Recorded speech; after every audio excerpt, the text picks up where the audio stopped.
is nou al lankal lus om weer 'n reeks te doen oor een van die profete. My eerste gemeente in Boksburg het ons op 'n stadium 'n reeks gehad vir 12 weke oor die 12 klein profete. Julle ken hulle, dis daai laaste 12 wat eindig by Maleagi.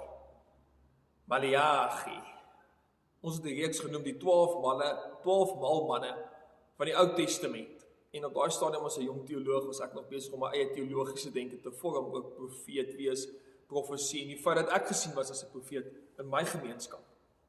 Vandag in hierdie 5 minute waarin ek met jou gesels, wil ek met jou praat oor die feit dat ek weer so 'n reeks aanpak vir 12 weke. Hierdie keer 12 weke in Jeremia. 12 weke waarin ons gaan kyk na prente van verskillende emosies. Die eerste emosie waarby ons gaan stil staan vandag is vergeetachtigheid. Nou in die langer erediens wat jy kan gaan kyk, wat so 15 na 20 minute lank is jy welkom om 'n bietjie meer uitbreiding te kyk oor dit, maar ek wil met jou my hart deel oor hoekom hierdie reeks vir my belangrik is. Dit is my asof ons lewe in 'n wêreld waar ons net sukkel om regtig te vind wat is ons prioriteite. Die volk van die Here was niks anders in die Ou Testament nie. Reeds in hierdie tyd sien ons dat hulle van God net baie keer vergeet. Hulle vergeet van die Here. Wat vir my uitgestaan het in die voorbereiding van hierdie reeks is dat vergeetachtigheid lei daartoe dat ons God verruil vir ander dinge in ons lewens. As ons vergeet dat die Here in ons lewens is, dan verruil ons hom.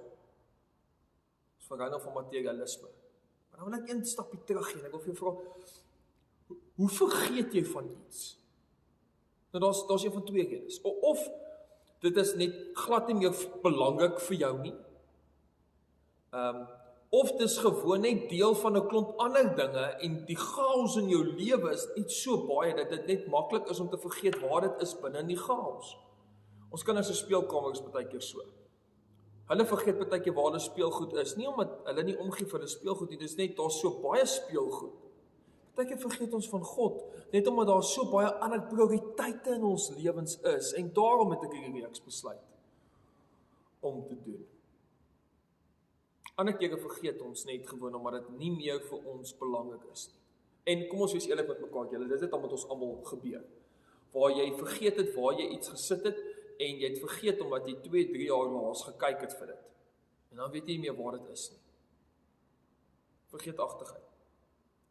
Vergeetachtigheid is of omdat daar te veel dinge is of omdat iets nie vir jou belangrik is. Onthou jy nog dat die Here deel is van jou lewe? Want Jeremia 2 begin, waar God met 'n jong man praat en hom sê, ek wil hê moet die volk gaan herinner, dat ek hulle verskriklik lief het, maar dat hulle my vergeet het. Hulle het vergeet ek is daar, en hulle het heeltyd gedink aan die verlede op 'n negatiewe manier. Hulle het nooit meer gedink aan die wonderlike dinge wat ek in die verlede vir hulle gedoen het nie. Hulle was absoluut net gefokus op hulle self. Hulle het net heeltemal vergeet, ek is daar. Want hulle fokus was verkeerd. Waar is jou fokus vandag? Is jy besig om te fokus op die Here, of het jy net vergeet hy is daar? Die wonderlike ding van die Here se genade is, dit trek ons altyd weer in. Omdat dit vergeetachtigheid lei daartoe dat jy God verruil vir iets anderste. God wil nie ons moet eers daar kom nie. God wil met ons praat daaroor dat ons hom moet onthou. En alles wat hy vir ons gedoen het in die verlede en ook tans doen. In te midde van die pandemie wat rondom ons 'n skrikbewind voer, is God se genade baie groter as dit. En alhoewel ons gemeente ook mense aan die dood moes afstaan, weet ons dat hulle troos was dat hulle die Here gehad het. En tweedens sien ons ook dat baie mense gesond word wat baie siek is. En dis ook genade. God se genade is altyd groot.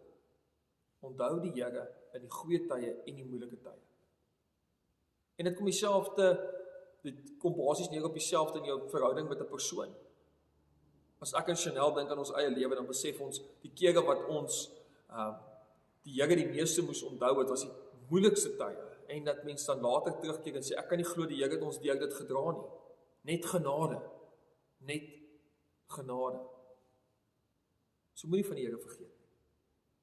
Ek gaan vir jou lees vinnig uit Jeremia 2 uit, waar God met die jong man praat en vir hom sê, ek onthou nog hoe getrou jy aan my was in jou jeug. En hy praat nou met die volk Israel. Sê hy vir hulle, hoe lief jy my gehad het toe jy my bruid geword het. Toe jy my die woestyn ingevolg het, in 'n wêreld waar niks geplant word nie. Is dit nie wonderlik dat die Here in hierdie ongelooflike moeilike tyd jou weer roep op 'n romantiese manier, jy wat daar sit in hierdie video kyk en vir jou sê, ek het jou so lief, volg my weer op daai pragtige manier soos wat jy gedoen het. Hy roep jou vandag om dit te doen. En ek bid dat jy dit ook sal doen. Mag die Here elkeen van julle seën en mag jy 'n lekker week hê. Kom ek bid vir ons. Here, ons vergeet so maklik. Ons vergeet so maklik dat U met ons is. In die goeie tye en die swaar tye. En ek bid dat elke persoon wat na hierdie kort video gekyk het, net sal weet U is met hulle. Ek hoop dat hulle dit sal klik, dat hulle dit sal onthou.